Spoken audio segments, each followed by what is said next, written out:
Versículo 26, 27 e 28. Glória a Deus, louvado seja o nome do Senhor. 1 Coríntios 1, 26. Creio que todos acharam já, né, irmãos? Amém. Quem não tem Bíblia, está aí no monitores, os monitores podem estar acompanhando, em nome de Jesus. Diz assim o texto: Irmãos, considerem a vocação de vocês. Não foram chamados muitos sábios, segundo a carne, e nem muitos poderosos, e nem muitos de nobre de nascimento. Pelo contrário, Deus escolheu as coisas loucas do mundo para envergonhar os sábios, e escolheu as coisas fracas do mundo para envergonhar as fortes.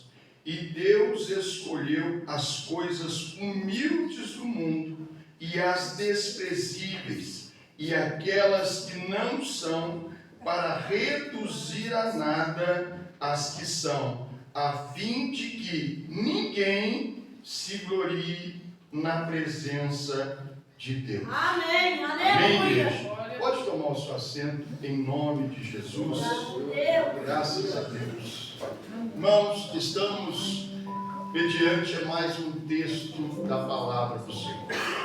Gostaria de chamar a atenção de todos que o texto é bem claro no que diz que Deus não faz acepção de pessoas. Quando nós falamos de acepção, é que Deus não olha para status, Deus não olha para a posição, Deus não olha para a classe social, se eu tenho dinheiro, se eu não tenho dinheiro, se eu posso ou se eu sou um letrado ou não sou. Para Deus, Deus não enxerga da forma que nós seres humanos enxergamos. Amém.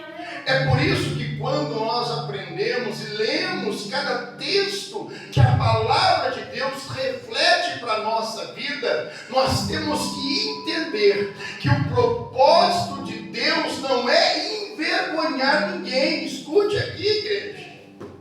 Deus não tem propósito de envergonhar pessoa alguma, mas é o próprio ser humano que se envergonha.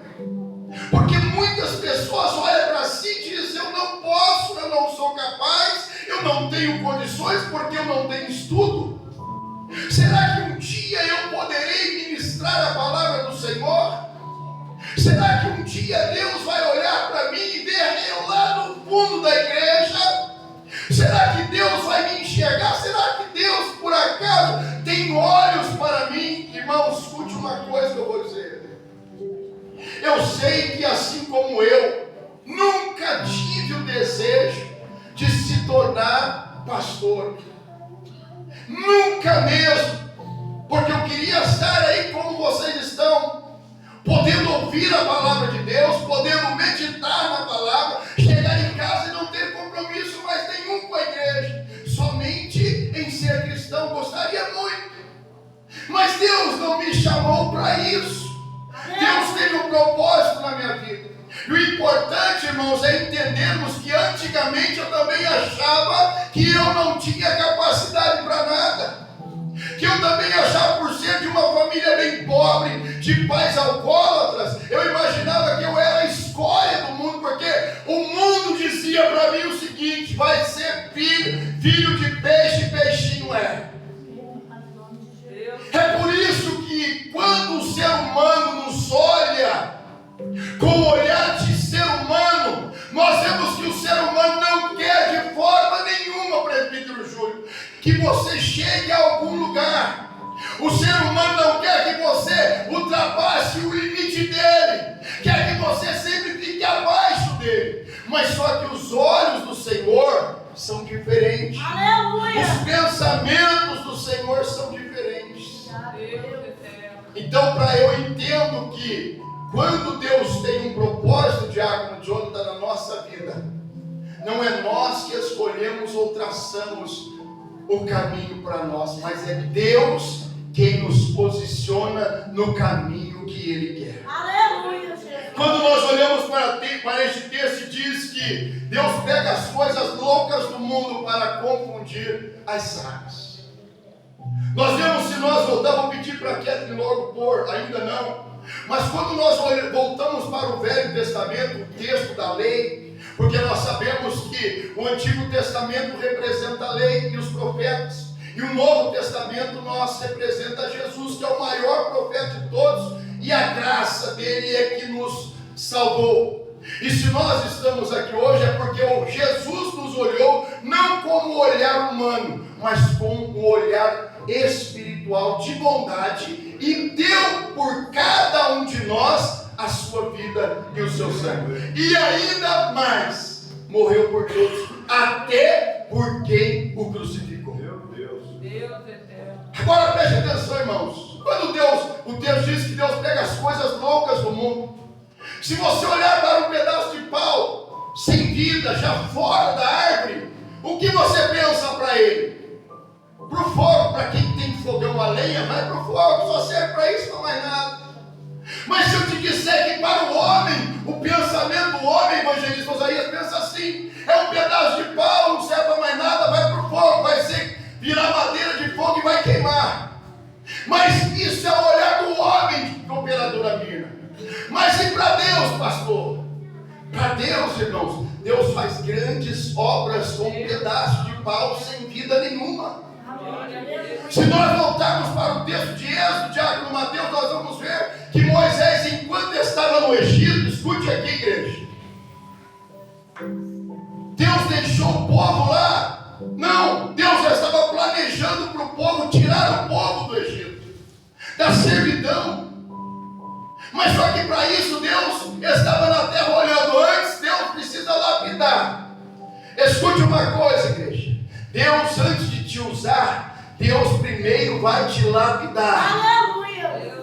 Porque Deus não usa ninguém de qualquer jeito. Não é porque é letrado, porque tinha estudo. Olha que se nós olharmos para a classe de Moisés, Moisés morou no Egito, cresceu no Egito, mesmo sendo hebreu. Mas se é hebreu, não é do Egito, de Deus. Não entendeu? Escute. Se é crente, você pode estar lá no mundo, mas se você, Deus, tiver um plano na tua vida, você não é do mundo, você é de Deus. Moisés já estava no Egito. Moisés mata o egípcio e foge para Midian. Vai morar na terra de Midian. Conhece a filha de um homem que tinha 7 filhas, cujo nome Jetro. Se casa com uma das filhas de Jetro e começa a viver como pastor de ovelhas. Para ser pastor, precisa ter um cajado. Escute aqui, igreja: cajado nasce da onde? Da madeira. Só que o cajado, quando ele nasce, lá esculpem o cajado não serve para mais nada, a não ser para ser um guardião ali das ovelhas. Porque com o cajado, o pastor sempre guiava as suas ovelhas. Quando Moisés, antes de assumir o cargo de pastor de ovelhas, escute isso aqui, igreja, ele ainda continuava sendo o mesmo Moisés. Mas quando Moisés pega no cajado para pastorear a ovelha, um dia Moisés está indo com o seu cajado, vê uma sarça pegando fogo, e ali a voz de Deus fala com ele. Só que no coração de Moisés, ele jamais pensou em voltar para o Egito. Jamais. Estava bem em Midian, estava casado, já construindo ali a sua família, mas Deus tinha outro plano para Moisés. Amém. E aí Deus fala com Moisés, e Moisés simplesmente no coração dele não tem desejo: Senhor, o que eu vou fazer lá? Aí Deus fala, escute uma coisa, quando eu falo de lapidação, irmão, escute. Deus vai dizer para Moisés: só todos aqueles que estavam lá, que te perseguiam, já só a diabolismo da série já morreram. Não tem mais por que você não querer voltar, porque aqueles que já tinham mal contra a sua vida, morreram todos. Começa aí o processo de Deus de lapidação. Aleluia, Jesus. Só que escute uma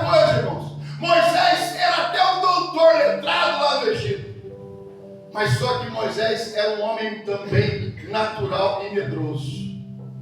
Quando ele começa, escute só, questionar com Deus, dialogar, Senhor, o que eu vou fazer lá? Que sinal, Pai, o que acontecerá? Como que eles vão acreditar em mim? Abre para mim aí, quero. Êxodo 4:17. Olha só o que Deus vai dizer para Moisés, irmãos. Olha, irmãos, leve na mão esta vara, porque com ela você fará os sinais milagrosos. Aleluia. Para nesse texto aí.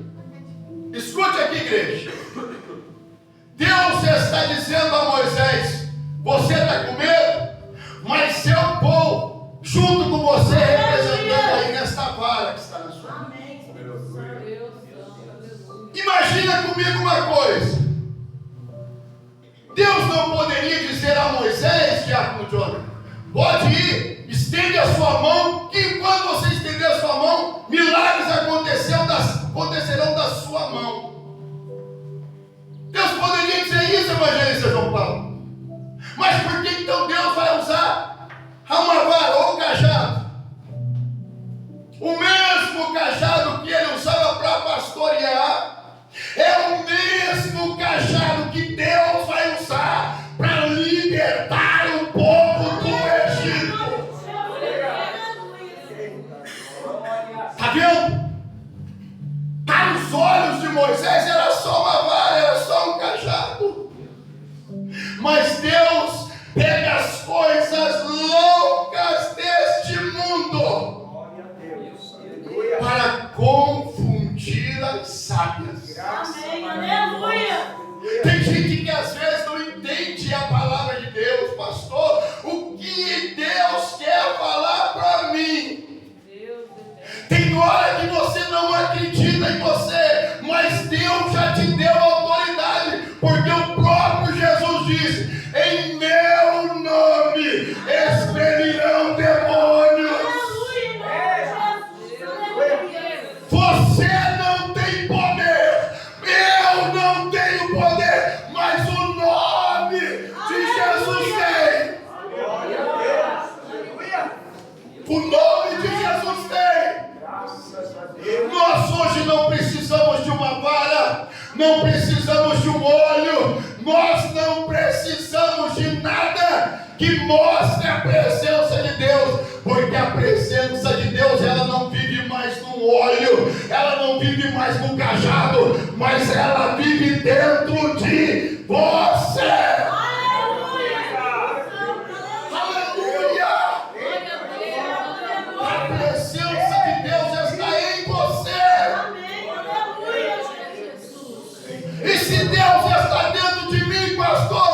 Jesus disse: você é luz no meio das trevas. Aleluia.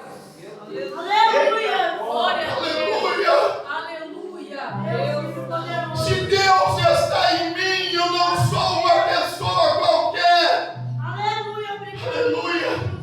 Você tem que acreditar que Deus te colocou para que você faça a diferença. Aleluia. É você que tem que fazer a diferença. É você que precisa entender que Deus não habita fora de você, é dentro de você. Aleluia. E se Deus habita dentro de mim, Jesus já me deu autoridade. Você não tem que ter medo de pessoas endemoniadas, porque o demônio não pode fazer nada para quem tem Deus dentro dele. Sabe por que o diabo não destruiu a vida de Jó? Diaconisa Thaís? Porque Deus disse: olha, toque em tudo que ele tem, mas na vida dele não. Porque Jó tinha Deus dentro dele. Porque quem tem Deus dentro de si jamais blasfema contra Deus. Quem tem Deus dentro de si, quando vem a luta, vem a prova, vem o problema, vem a dificuldade, ele não olha para isso como uma derrota, mas como uma vitória. Porque se a luta veio, a bênção em seguida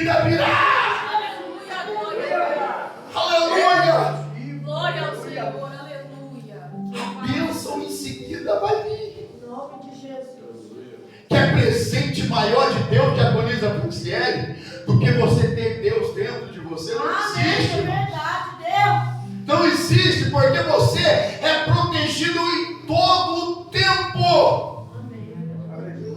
A sua vida já não é mais sua, é de Deus, é Deus quem te protege. Glória a Deus. Aleluia. Só que Moisés precisou de alguma coisa.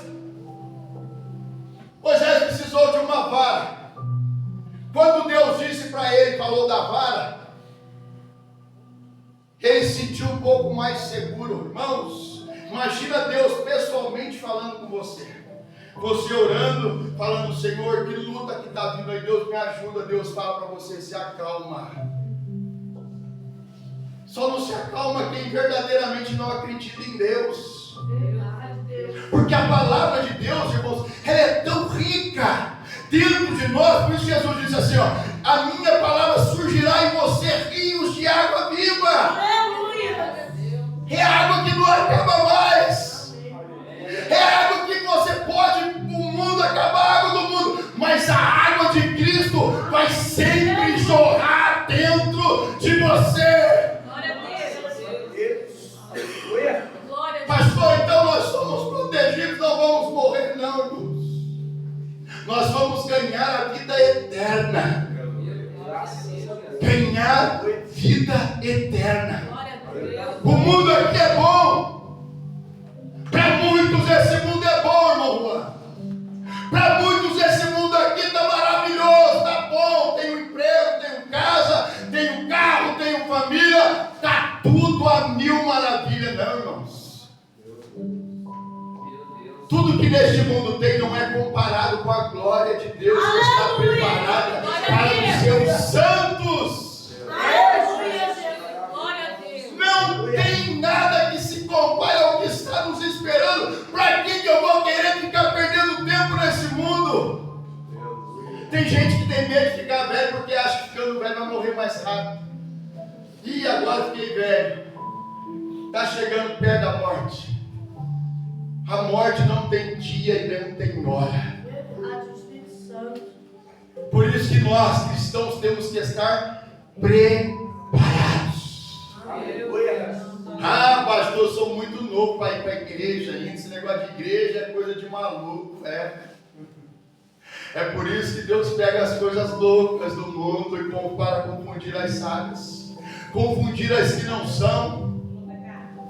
Quando você entende por gente, você entende que a palavra de Deus, ela precisa ser concretizada na vida daqueles que servem ao Senhor. Não é só de qualquer maneira. É por isso que nós estamos dizendo, irmãos. Pastor, olha só o exemplo de Moisés. Que exemplo Moisés teve? Cresceu no Egito, cresceu no mundo. Aí eu falo para você, que exemplo tem uma ex-prostituta? Ah, mas ela está pregando a palavra de Deus hoje, ela não é mais, falou bem certo, ela não é mais, deixou as coisas loucas do mundo.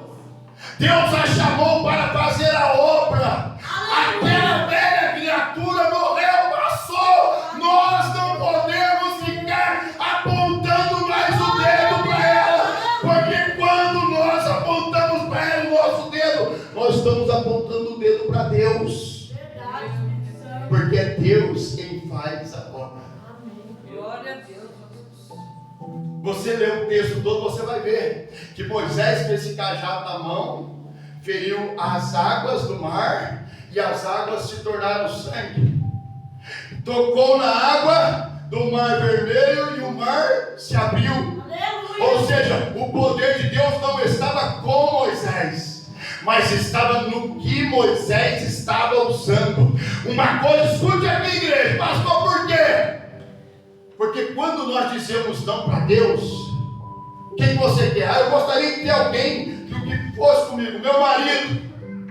Então o poder vai estar sobre o teu marido e não sobre você. Porque você rejeitou, ficou com medo. Por quê? Você se amedrontou, Deus falando com você, por que você vai ter medo? Nós precisamos entender que o amor de Deus, ele não é de pouco em pouco, mas é inteiro. Aleluia. É por isso que o texto de João 3,16 diz que Deus amou o mundo, ou seja, não teve palavra para dizer que tamanho era esse amor. Porque amor, irmãos, é aquele que resgata o homem do pecado, sem olhar para o pecado, mas olhar com amor para o pecador. Aleluia, Jesus.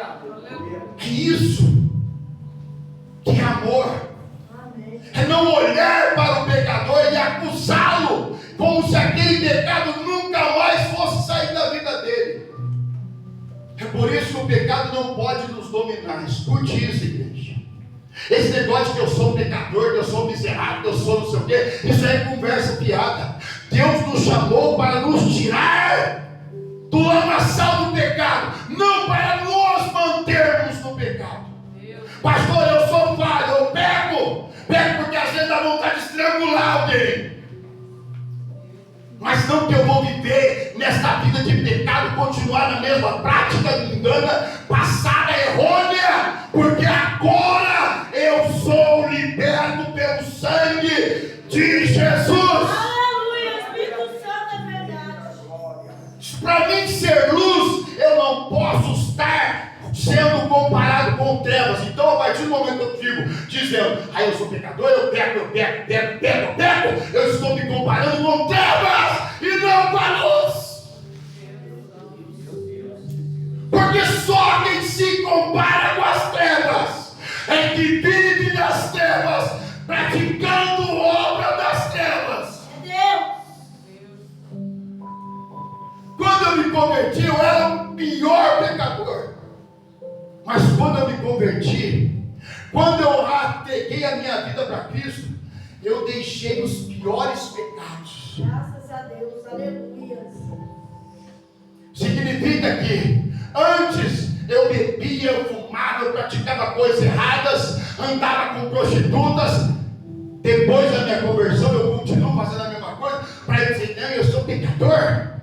Não, irmãos, Deus nos chamou com um propósito, Aleluia. de sermos transformados. Amém. Eu creio.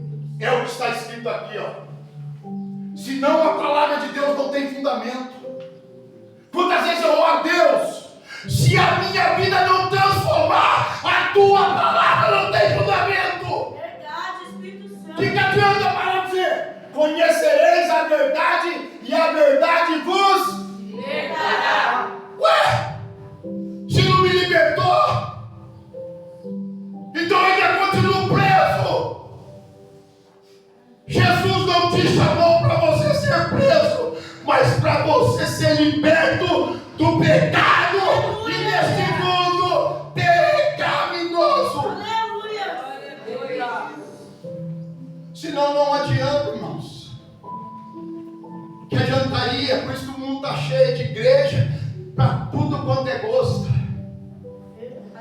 Como que vai ler um texto desse, presbítero Júnior? Numa igreja de homossexuais? Que libertação teve?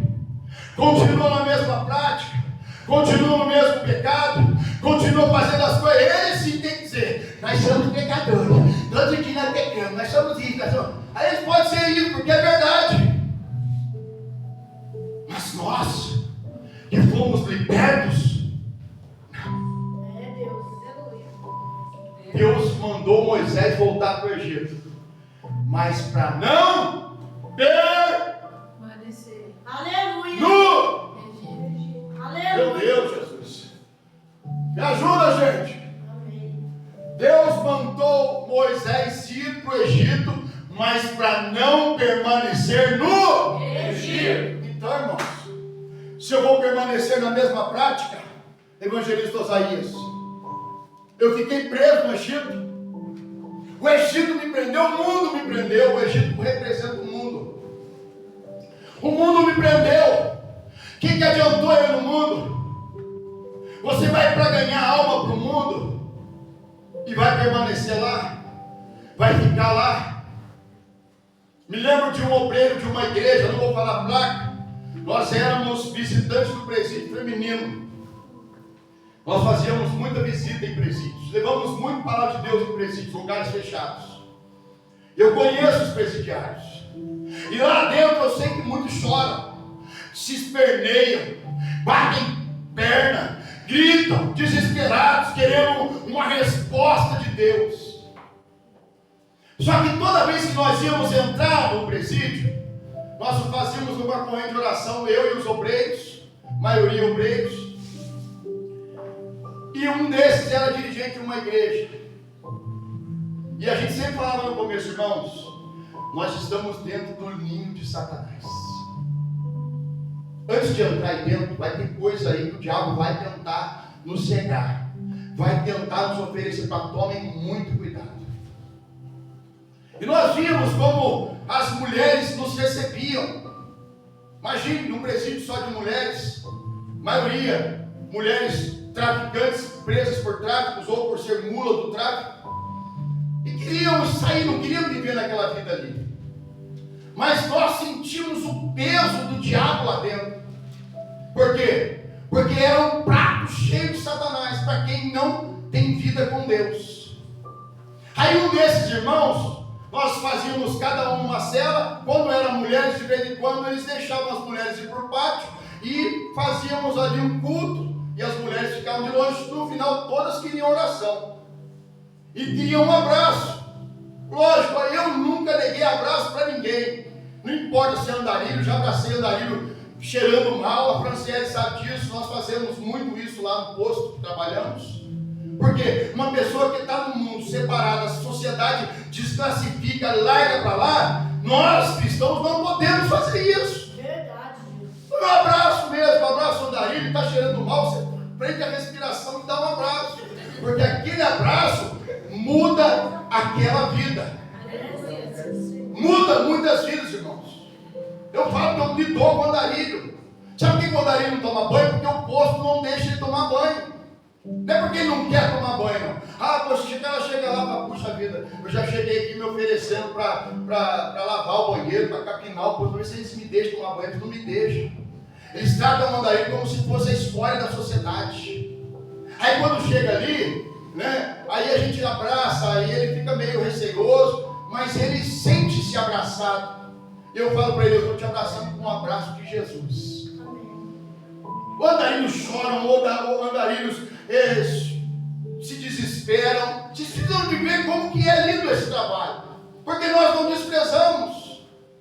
Poderia ser nós ali naquele lugar, e nós gostaríamos de viver as mesmas coisas.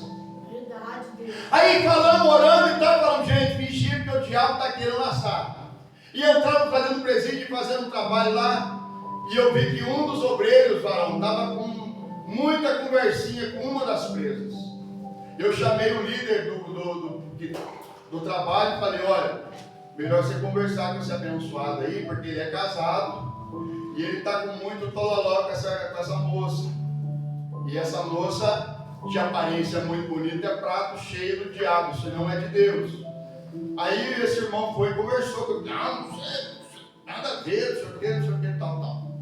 Passaram-se o tempo, ele deixou de visitar, né, não foi mais no presídio com a gente. Depois nós ficamos sabendo que ele estava correspondendo por carta e acabou caindo com essa detenta.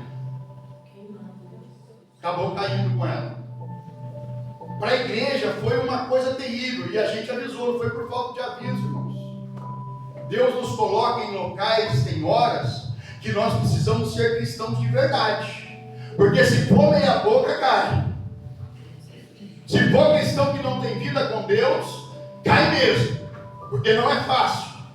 E ele acabou caindo, destruiu a vida dele praticamente. Na cidade ficou praticamente totalmente queimado. Sua esposa separou, deu aquela bagunça, aquela briga, os filhos começaram a odiar ele. Ficou aquele nome, sempre a igreja, né? É o nome de Cristo, é a igreja, a placa da igreja que paga pelo erro do infeliz que está lá na frente. E aí foi aquele falatório, aquela igreja, aquele pastor, aquele fulano e tal. Irmãos, aquilo correu durante tanto tempo. O camarada foi morar com essa moça, depois de um tempo que ele viu que era laço do diabo, aí não deu certo o relacionamento. Graças a Deus, hoje ele está de novo com a esposa, se regenerou. Aleluia! Deus sabe, né? mas está lá. E a cara? Porque a sociedade não perdoa. É por isso que Deus, irmãos, é o único que nos dá a oportunidade que o ser humano nunca vai dar. Você pode ser o melhor do mundo, mas o ser humano sempre vai lembrar do teu erro. Sempre vai lembrar de quem você foi. Então, se você mudar, é bonito quando você ouve alguém chegar para mim e falar: pastor, nossa, eu estou vendo fulano lá na igreja, meu Deus, parece que mudou a aparência da pessoa, mudou. Nossa, eu estou ficando impressionado. Eu falo: nem eu que estou transformando. E não é a igreja, é Cristo que transforma. Não transforma ninguém. A gente prega a palavra, a gente ensina, mas quem transforma não somos nós. É a própria pessoa. Deus então usou, não foi Moisés. Tem que falar, Deus usou Moisés lá no Egito. Não. Moisés foi um porta-voz de Deus para falar com o faraó. Aleluia. Mas quem fez a obra mesmo foi o próprio Deus, através de um cajado. Aleluia. Por que eu estou dizendo isso, irmãos? Eu não sei o tamanho da sua fé e de que forma você acredita em Deus. Mas o próprio Deus está nos dizendo assim, ó: não se despreze. Porque se você não tem valor para o mundo, para o Egito, para Deus você tem. Para Deus você tem muito valor. Se eu for pegar aqui várias coisas, irmãos, que Deus usou, várias coisas que Deus usou, são muitas. Tem as pedras de Davi, as pedrinhas que mataram o gigante Golias. Você acha que Davi tinha força? Você acha que Davi era tipo Sansão? Que ele lançaria uma pedrinha pequena para chegar ao ponto de matar um gigante com uma pedrada bem no meio da testa? Não foi o Davi que matou o gigante. Se você ler o texto, você vai ver claramente isso. Davi disse: eu venho contra você em nome do Deus dos exércitos. Aleluia. Davi se tirou de lado, mas a confiança dele estava em Deus. A pedrinha que matou o gigante foi uma arma não de Davi, foi do próprio Deus. Quem lê o texto, para no texto e pensa em cada ponto do que o texto diz, você vai ver Deus fazendo e não Davi. Davi foi um instrumento de Deus. Está entendendo, igreja? Nós fomos levantados como um instrumento de Deus. Nós não expulsamos demônio. Quem expulsa demônio é Deus. Nós somos apenas instrumentos de Deus. Nós não impomos mão e curamos ninguém, porque quem cura é Deus.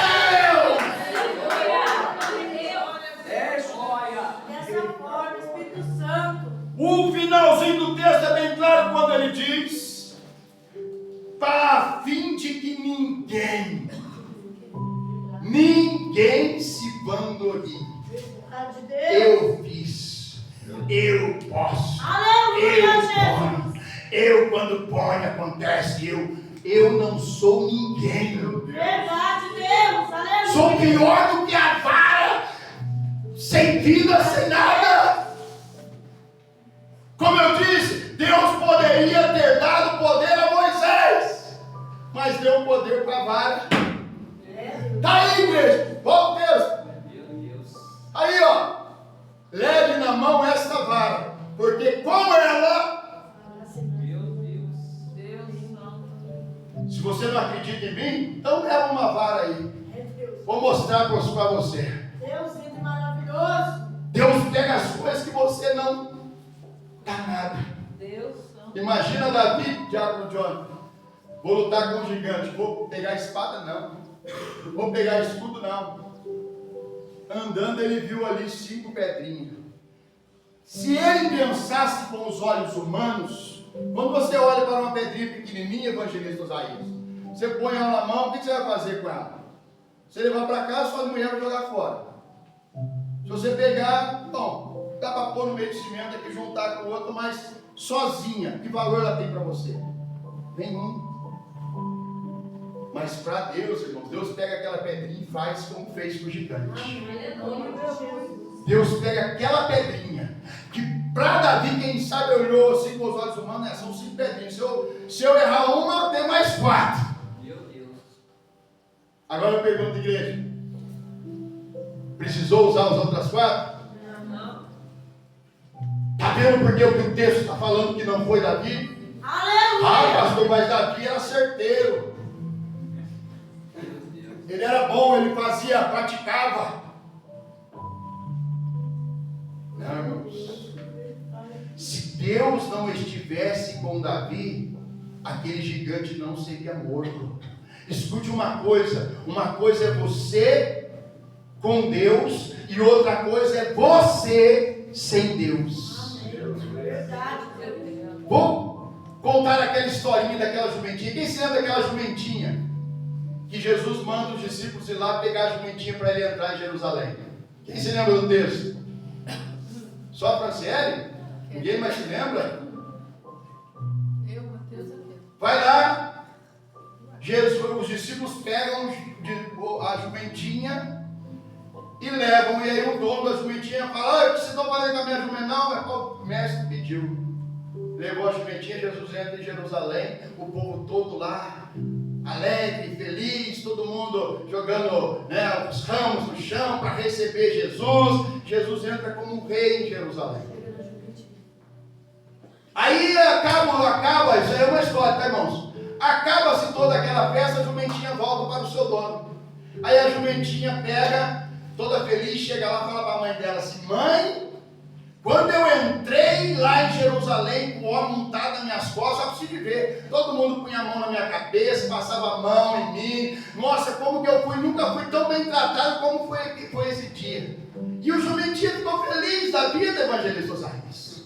Ficou feliz, achando que era jumentinha. Outro dia a jumentinha fala: vou eu lá em Jerusalém de novo. Vai a jumentinha lá, bendita Ju.